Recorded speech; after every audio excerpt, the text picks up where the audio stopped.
అందరికీ నమస్కారం. నేను మీ జగన్మోహిని.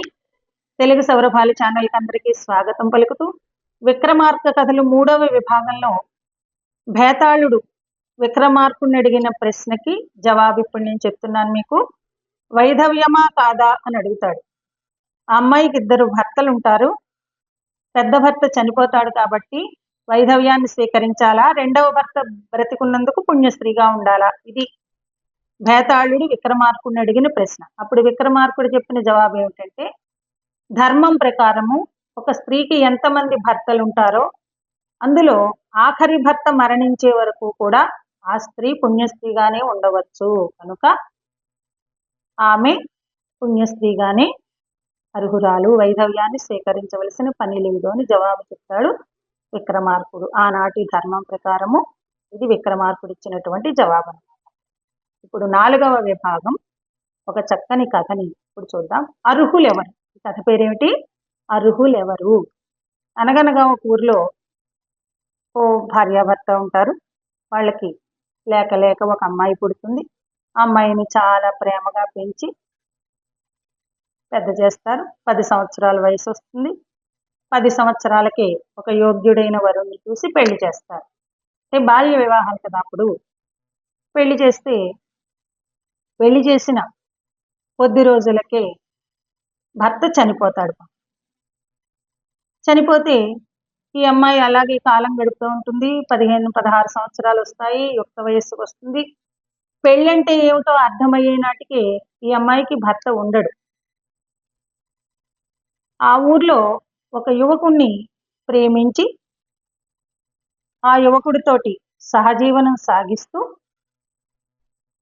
గర్భవతి అవుతుంది. లోకానికి వెరిసి అడవుల్లోకి పారిపోయి ఆ అడవుల్లో ఒక మగబిడ్డని ప్రసవిస్తుంది.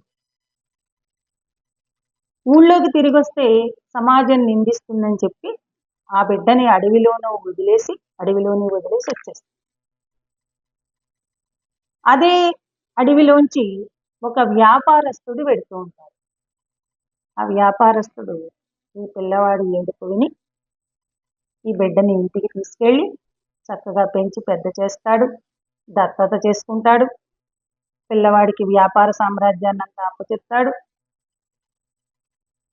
చాలా చక్కగా ఆ పిల్లవాడిని పెంచుకుంటాడు అన్నమాట.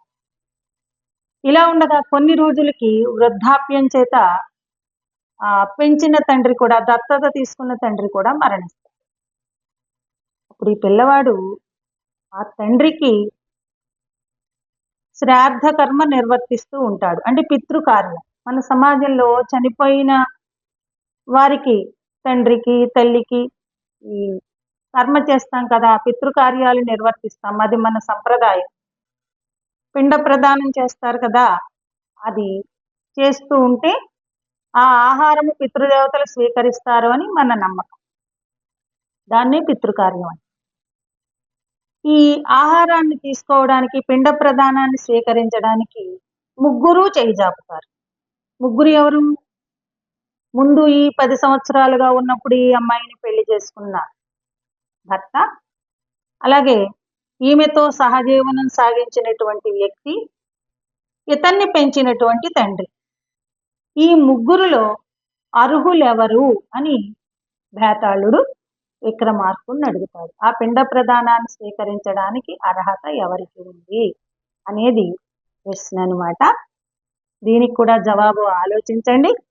మరో కథ చెప్పేటప్పుడు ఈ జవాబుని మీకు రివీల్ చేసి అప్పుడు మళ్ళీ ఇంకో కొత్త కథని మీకు చెప్తాను. చిన్నారులందరికీ కూడా ఈ కథల వల్ల ఏంటంటే సృజనాత్మకత పెరుగుతుంది. చక్కగా ఈ కథలు వినండి, ఈ వీడియోలు చూడండి. మీకు నచ్చితే లైక్ చేయండి, షేర్ చేయండి, సబ్స్క్రైబ్ చేయండి. మరో మంచి కథతోటి మేము ముందుంటాను. Thank you.